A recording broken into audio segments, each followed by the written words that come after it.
तो आप सभी का स्वागत है मिस्टर एनालिसिस में। और आज हम डिस्कस करने वाले हैं यूपीएससी का सबसे बड़ा स्कैम, जो अभी कुछ दिनों पहले ही हमें पता चला है।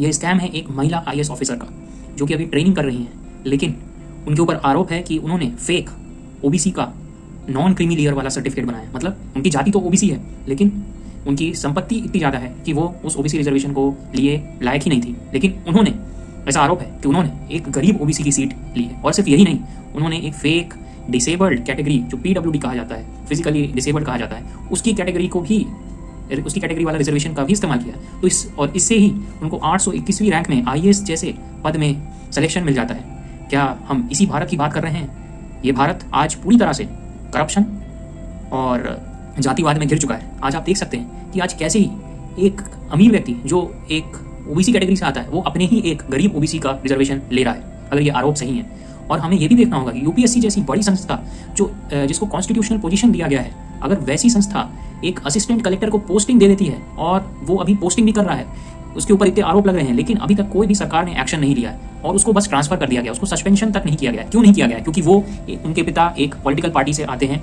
जिन्होंने एक चुनाव लड़ा। उन्होंने उस पार्टी से चुनाव लड़ा जिसके प्रेसिडेंट भीमराव अंबेडकर के पोते हैं। अब आप देख सकते हैं, भीमराव अंबेडकर के पोते की पार्टी से ये व्यक्ति ने इलेक्शन लड़ा, इनके पिता ने, और इनकी बेटी ने ओबीसी का जो सर्टिफिकेट, उनके ऊपर आरोप लग रहे हैं कि वो fake OBC non creamy layer वाला सर्टिफिकेट उन्होंने बनाया। मतलब उनकी इनकम करोड़ों में है।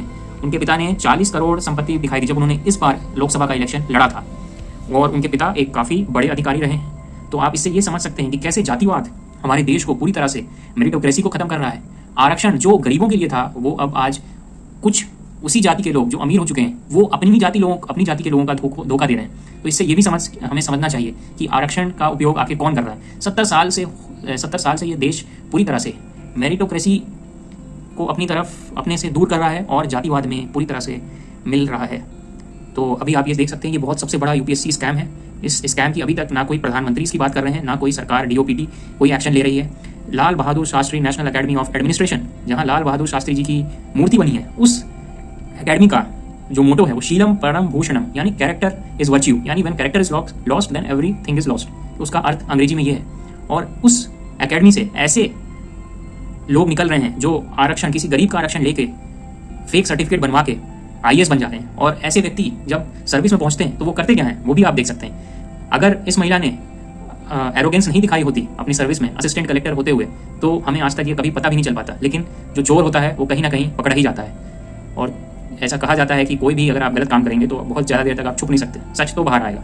और आज ऐसे लोगों का बहुत ही मुंह बंद है, ऐसे नेताओं का जो जातिवाद की राजनीति करते हैं, जिनके मन में सिर्फ जातिवाद रहता है, जो एक जाति को दूसरी जाति से लड़ाना चाहते हैं। आज ऐसे नेताओं का मुंह बंद है। आज आपको कोई, न कांग्रेस न बीजेपी, कोई नेता इसका विरोध क्यों नहीं कर रहा है? क्योंकि ओबीसी एक वोट बैंक है। उस वोट बैंक को नाराज नहीं करना है, बल्कि उसी ओबीसी वर्ग के गरीबों का आरक्षण लिया जा रहा है, कुछ उसी अमीर ओबीसी ले रहे हैं, जो कि ब्यूरोक्रेट हैं। ऐसे बड़े बड़े अधिकारी जो एक बार आरक्षण का उपयोग कर लेते हैं, उसके बाद भी लगातार वो आरक्षण का उपयोग किए जा रहे हैं और अपने ही समाज का दुरुपयोग कर रहे हैं। जो आरक्षण उन्हें देश की व्यवस्था को सुदृढ़ करने के लिए मिला था, उसको वो पूरी तरह से दीमक की तरह खा रहे हैं। और आप ये ऐसे ही एक स्कैम अभी और भी बहुत कुछ आने वाला होगा, जो कि बहुत कुछ अंडर द टेबल हो रहा हो। And we need to find it out, because all these things, whatever is happening under the UPSC, is very serious, and it is very sad to know that none of the students in India are protesting for it. A fake OBC candidate, a fake disabled candidate, is using these kind of certificates to get entry into the most important service in this country. अगर यही IAS officer कल हमारे देश के finance secretary हो, home secretary हो, पूरी देश की पुलिस इनके हाथ में, तो ये कैसा करप्शन करेंगे? ये तो हमारे देश को बेच भी सकते हैं। These people can sell our country. So we need to understand. अभी इनके ऊपर आरोप तो सिद्ध नहीं हुए हैं, और मैंने आपको उनका नाम तो नहीं लिया जिस पार्टी से ये बिलोंग करते हैं, और उनके ये BR अम्बेडकर के पोते, उनकी पार्टी से उन्होंने इलेक्शन लड़ा। ये भी एक बड़ी बात है। आज BR Ambedkar was very sad that his grandson has given a ticket to this kind of a person whose daughter has misused, as per now reports. We are not yet got clarification, not investigation is on.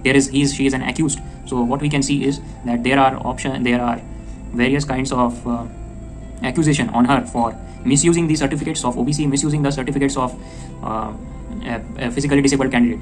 So these kinds of people not only misusing their caste certificate, they are also misusing the certificate of physically disabled people. So how ruthless these people are, how emotionless these people are. Do they believe in the humanity in this country?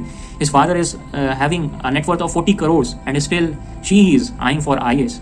and by the wrong method. She may have got everything, for example, the wealth, the coaching, but still she is using the reservation for various kind of benefits. For example, to get an IAS at UPSC, you have to get top 70 rank to get to the service. On the other hand, she has got the 821 rank and still she was given the IAS if and also in the home garden. So आप इसको देख सकते हैं कि उन्होंने OBC का एक अपना नॉन क्रीमी वाला सर्टिफिकेट तो बनाया ही, और उसके साथ उन्होंने ये पीडब्ल्यूडी वाला सर्टिफिकेट क्यों बनाया? अगर ये गलत बनाया तो इसके पीछे एक और है, अगर आप फिजिकली डिसेबल्ड हैं तो आपको मिलता है होम गार्डर, मिलता है आपके होम स्टेट में मिलता है अपॉइंटमेंट। तो इस तरह से आपको पूरे देश के साथ मजाक किया गया है, और यूपीएससी 5, 6, 7 नोटिस दे चुका है, और उसके बाद भी इसकी पोस्टिंग उसने कर दी।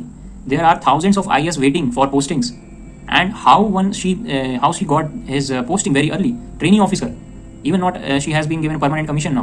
Still the UPSC was like they don't have eyes or nose or ears. They were not able to investigate anything. They have given the constitutional powers.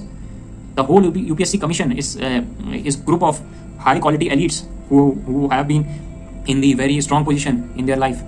अब ऐसी कमीशन अगर ऐसी गलती करे तो इसमें बहुत बड़ा हाथ किसी नेता का भी हो सकता है। वो तो हमने आपको दिखा दिया कि कैसे ही ये privileged people are misusing reservation.